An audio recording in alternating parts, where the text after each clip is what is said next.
Guilty on all counts. That's the verdict handed down by jurors last night in the trial of Felipe Vazquez. And TV's Alex Whitney was in the courtroom for the trial's final day and brings us a recap.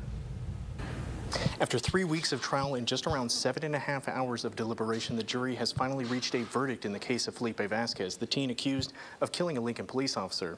The final day of the trial of Felipe Vazquez began with closing arguments from the prosecution and defense. Both sides decided to focus on the witness testimony of the trial, but for different reasons. The prosecution wanted the jury to focus on the statements Vazquez made before and after the shooting to witnesses like Matei Brown and Christopher Brewer, indicating that he had no issues with shooting at police. I didn't want to be here, bro. If I have cops trying to arrest me, I will shoot him. It was either him or me. The defense brought up those same witnesses during their closing arguments, but instead of focusing on their statements, the defense asked them to instead focus on their credibility and how both witnesses mentioned had a history of lying to police. These are witnesses that a prudent person wouldn't trust to walk their dog.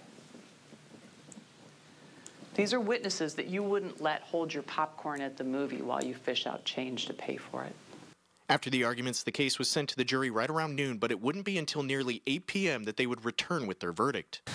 With respect to count 1, murder in the first degree, we find Mr. Vazquez guilty of murder in the first degree. In addition to the first-degree murder, Vazquez would also be found guilty on the 6 other crimes he had been charged with, leaving only his sentencing, which will happen later this year. Now, while this wraps up the trial of Felipe Vazquez, his sentencing is still yet to come, and that will be coming up on May 25th.